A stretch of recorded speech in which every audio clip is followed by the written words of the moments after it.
अस्सलाम वालेकुम, मैं हूं मानी और आप देख रहे हैं मानी की म्याऊस। और ये है मेरी एक म्याऊ। और आज मैं वीडियो बनाने लगा हूँ वैक्सीन के बारे में। काफ़ी ज़्यादा लोग पूछ रहे हैं डीवर्मिंग के बारे में, और साथ में पूछ रहे हैं कि इनको कौन सा फूड जो सा हम यूज़ कर रहे हैं उसके बारे में मैं आपको डिटेल बताऊँगा। तो शुरू करते हैं। अच्छा, कुछ लोगों के क्वेश्चंस आ रहे हैं बार बार ना, मुझे फिर वॉइस नोट में बताना पड़ता है व्हाट्सएप पे, जो मैंने अपना व्हाट्सएप का नंबर दिया हुआ है डिटेल के साथ। लोगों को वैक्सीन के बारे में आ रहा है, डीवर्मिंग के बारे में आ रहा है, और पूछ रहे हैं क्या फ़ूड कौन सा यूज़ कर रहे हैं। पहले तो हम बात कर लेते हैं वैक्सीन के बारे में। अच्छा, वैक्सीन जो सी होती हैं वो दो किस्म की होती हैं। एक होती है 3 in 1, जैसे इंसानों में जानलेवा बीमारियाँ होती हैं या जो परमानेंट डैमेज करती हैं बच्चों के अंदर, जैसे पोलियो हो गया, इस तरह कैट्स में भी होती है। इसको 3 in 1 कहते हैं। इसका एक लंबा सा नेम है, वो मैं मेंशन कर दूंगा स्क्रीन के ऊपर। किसी ने उसके ऊपर जाके खुद डेप्थ के अंदर रिसर्च करनी है कर लें। और जो 3 in 1 जो वैक्सीन जिसके बारे में मैं बात कर रहा हूँ, तो इसके बारे में सीन ये है कि किन लोगों को करवानी चाहिए और किन लोगों को नहीं करवानी चाहिए। बेसिकली मैं तो ये बोलूँगा पर्सनली, अगर आप अफोर्ड कर सकते हैं आप सारे ही करवा लें। अगर आप अफोर्ड नहीं कर सकते तो मैं आपको ये बताता चलूँ कि मेरी जो कैट्स हैं उनमें से कुछ की हुई हुई है, कुछ की नहीं हुई हुई ये वाली वैक्सीन।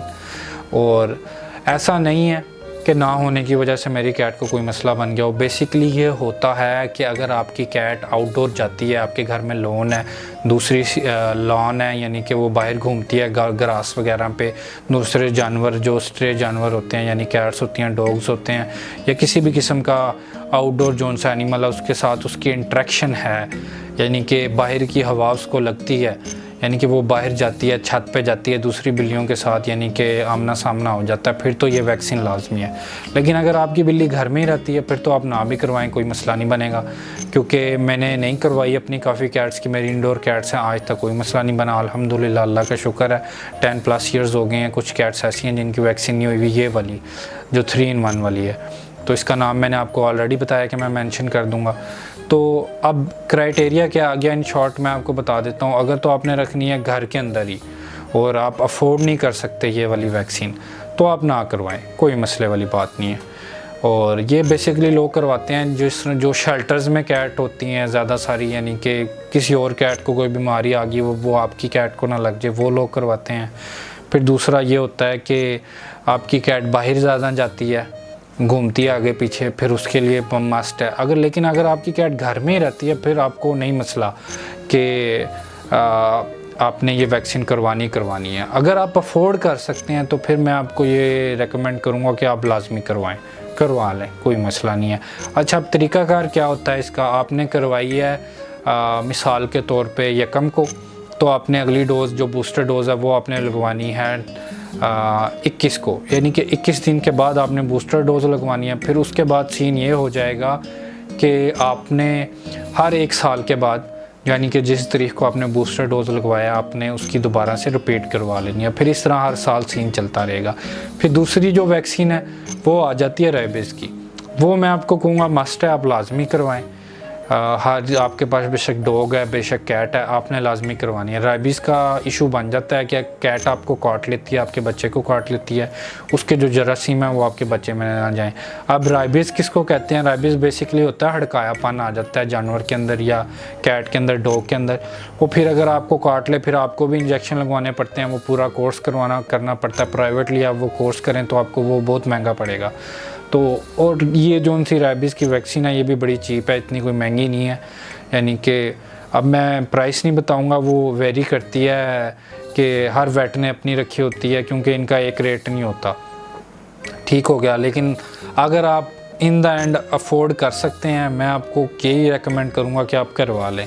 अगर आप नहीं अफोर्ड कर सकते, आपकी कैट घर में ही रहती है, बाहर वाले जानवरों के साथ नहीं मिलती, तो आप ना करवाएं। तो ये थी वैक्सीन के बारे में, और मैंने आपको बता दिया। बेसिकली ये सीन है कि आपने अपनी कैट का ख्याल रखना है कि बाहर वाले जानवरों के साथ ना मिले और घर में ही रहे, तो इंशाल्लाह आपकी कैट को कोई मसला नहीं बनेगा। मैंने पर्सनली ये एक्सपीरियंस किया है, और मेरे पास यानी कि मैंने जैसे पहले मेंशन किया 10+ ईयर्स हो गए हैं, ऐसी कैट्स हैं जिनकी मैंने वैक्सीन नहीं करवाई जो 3 in 1 वाली है। रेबीज़ की मैं आपको 100% कहूँगा आप करवाएं। वो एक सेफ्टी हो जाती है और वो इतनी महंगी भी नहीं है कि आप बहाना लगाएं कि मैंने नहीं करवानी। अच्छा, कुछ लोग होते हैं वो वेट्स के पास जाते हैं, मेरे पास लोग आते हैं, कहते हैं जी डॉक्टर साहब ने वैक्सीन लगा दी। तो अब उसमें मसला ये आता है, वो कहते हैं जी डॉक्टर जो वेट है उन्होंने बूस्टर डोज़ नहीं लगवाया। जब मैं उनको बताता हूँ आपने किस दिन के बाद दोबारा करवाई, तो वो कहते हैं जी हमने नहीं करवाई, 21 दिन के बाद तो डॉक्टर साहब ने नहीं लगाई। तो फिर डॉक्टर साहब ने, मैं आपको ये बता दूं, सारे नहीं इस तरह के होते, लेकिन इस तरह के भी लोग होते हैं। तो आपकी जो वैक्सीन है ना, इसका मतलब वो नहीं हुई अगर उन्होंने बूस्टर डोज़ ही नहीं आपकी कैट को लगाया। तो ये आपने लाजमी देख, लेकिन मैं यही आपको रेकमेंड करूँगा, आप वैक्सीन करवा रहे हैं, वैक्सीन की जो वायल होती है ना, जो उसकी शीशी होती है, उसको आप ख़ुद पढ़ें, स्टडी करें, डीप स्टडी करें, फिर वेट को कहें कि यार इसको ना हमारी कैट को लगाएंगे, और फिर उसको फॉलो अप भी करें 21 दिन के बाद। तो ये तो हो गई वैक्सीन के मुतल्लिक। अच्छा, अब बात कर लेते हैं डीवर्मिंग के बारे में। डीवर्मिंग के बारे में मैं आपको बता देता हूँ। बेसिकली ये होता है, आपकी कैट जो अडल्ट कैट है वो 6 मंथ की हो गई या अडल्ट हो गई है, फिर तो उसकी हर 3 से 4 माह के बाद आपने डीवर्मिंग करवानी है। किटन्स में ये होता है कि अगर मदर कैट जो सी है, आपको नहीं पता, आप घर ले आए हैं फर्स्ट टाइम और आपने उसकी पहले डीवर्मिंग ही नहीं की, यानी कि उसके पेट में आपको खदशा है कि वर्म्स हैं, कि कीड़े हैं, उर्दू या पंजाबी ज़ुबान में आप कह लें, तो आपने बच्चों की भी करवानी है। लेकिन अब वो साइंटिफिकली जब वेट वगैरह से पूछते हैं या इंटरनेट पर रिसर्च करते हैं, वो तो कहते हैं जी 2 हफ्ते के बाद करवा लेनी चाहिए। लेकिन मुझे ये बात समझ नहीं आई, मैं आपको ये बोलूँगा कि आप थोड़ा वेट करें। अच्छा, आपका किटन अगर 2 मंथ्स का हो गया तो फिर मैं कहूँगा कि आप उसकी डीवर्मिंग करवा लें। पर्सनल एक्सपीरियंस के ऊपर मैं आपको बता रहा हूँ।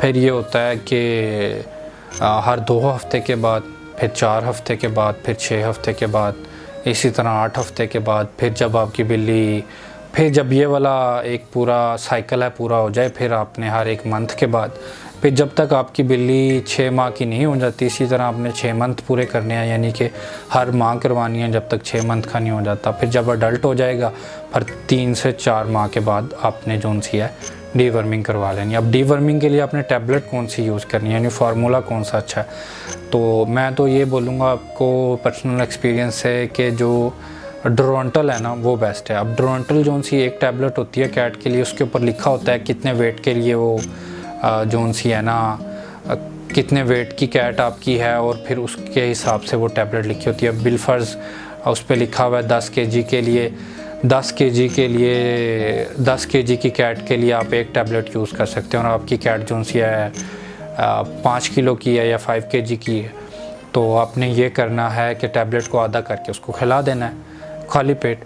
तो ये आपकी डीवर्मिंग होगी। इसी तरह आपने फिर 3 से 4 माह वेट करके दोबारा से उसकी डीवर्मिंग कर देनी है। अच्छा, अब इसमें सस्ता ऑप्शन ये है कि आप पेफ्रॉन यूज़ कर लें, वो भी सेफ़ है और अच्छी है। तो बेसिकली जिनके पास कैट्स ज़्यादा होती हैं, जैसे मैं हूँ, तो अफोर्डेबिलिटी की बात है, मैं आपको रेकमेंड यही करूँगा, आपके पास 1, 2, 3 या 4 कैट्स हैं तो आप ड्रोंटल ही यूज़ करें, पेफ्रॉन ना यूज़ करें, उसका रिज़ल्ट सबसे बेस्ट है। और अगर आपके पास कैट्स ज़्यादा हैं, आपका शेल्टर है, तो अगर आप अफोर्ड कर सकते हैं तो ड्रोंटल ठीक है, अदरवाइज़ आप पेफ्रॉन यूज़ कर लें, वो हाफ़ प्राइस से भी कम में मिल जाती है ड्रोंटल की बनिस्बत। अच्छा, अगर आप पूछेंगे इन दोनों के अलावा कोई ऑप्शन है, तो मुझे नहीं पता होगा। तो बेसिकली कुछ वेट्स ने सिरप भी बनाए होते हैं डीवर्मिंग के लिए, तो अगर तो आप वेट के ऊपर आपको पूरा ट्रस्ट है, पूरा यकीन है और वो सीनियर हैं वेट, तो आप उनसे वो सिरप ले लें। लेकिन सिरप पिलाना बाज़ कैट्स को लिए सिरप पिलाना आसान होता है बाज़ कैट को, और बाज़ कैट के लिए जो है ना ये टैबलेट यूज़ करना आसान होता है। अब बात आ गई फूड पे, फूड में कौन सा यूज़ करवाता हूँ अपनी कैट्स को, तो पहले तो मैं रिफ्लेक्स यूज़ करता था, ड्राई फूड तुर्की का ब्रांड है, और साथ में मीरा यूज़ कर लेता था, मिस्टर पेट यूज़ कर लेता, सारे इंपोर्टेड ब्रांड से। तो जब मैंने कैट्स रखी थी उस टाइम पे 6K का या 7K का मिल जाता था, 15 kg का बैग, अब तो 32K का मिलता है रिफ्लेक्स का। इतना ज़्यादा, यानी कि बीच में ना एक ऐसे समझ लें ह्यूज जंप आ गया प्राइस के अंदर, तो हर कोई अफोर्ड नहीं कर सकता, इवन कि मैं ख़ुद नहीं अफोर्ड कर रहा। तो अब मैं क्या खिला रहा हूँ अपनी कैट्स को, तो मैं फ़िलहाल तो नॉरवेट यूज़ करवाता हूँ, और नॉरवेट भी मैं ऐसे यूज़ करता हूँ कि खाली मैं नॉरवेट ही नहीं देता ड्राई फूड में।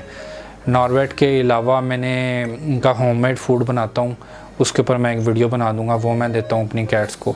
उसके अंदर चिकन होता है, गाजर होती है, चावल होते हैं, स्वीट पोटैटो जिसे शकरकंदी कहते हैं, सादा आलू होता है, और उसके अलावा अंडे होते हैं, उसके अलावा बीफ होता है, बीफ के अलावा बीफ की जो लीवर होता है, कलेजी जिसको कहते हैं, वो होती है, और फिर चिकन नेक्स भी हम यूज़ करते हैं, उसको हड्डी के साथ ही ग्राइंड कर देते हैं, अच्छे वाला ग्राइंडर है वो, एक पेस्ट बन जाता है।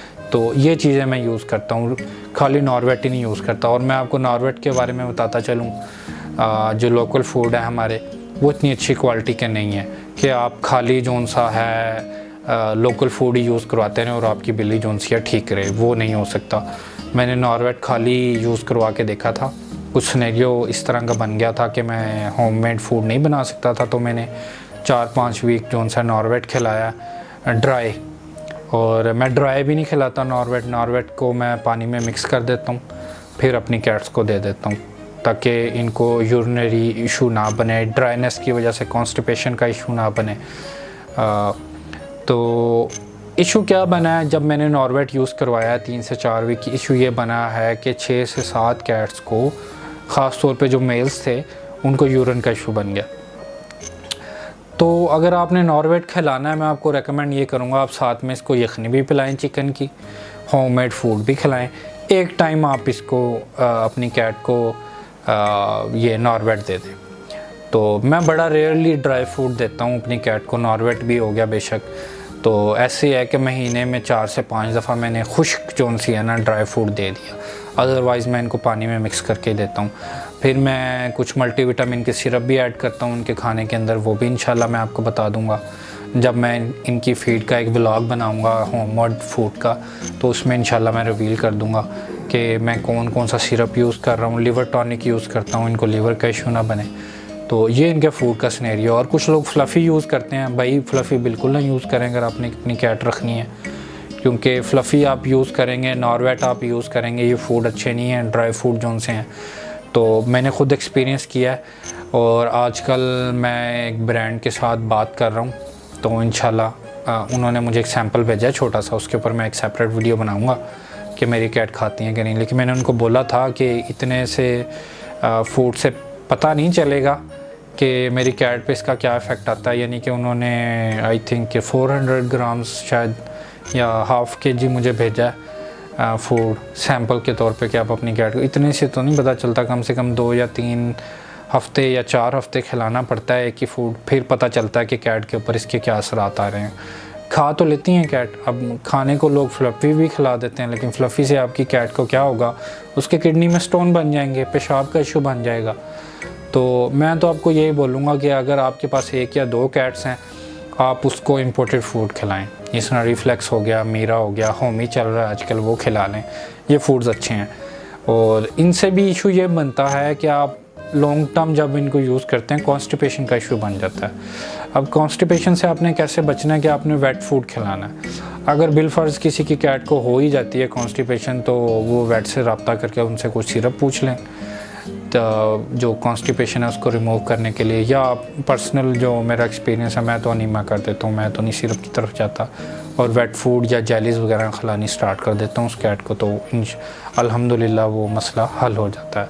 इसके ऊपर भी मैं एक सेपरेट वीडियो बना दूँगा कि अगर आपकी कैट ने अचानक से खाना पीना छोड़ दिया तो क्या वजूहात होती हैं और फिर इसको हैंडल कैसे करना है।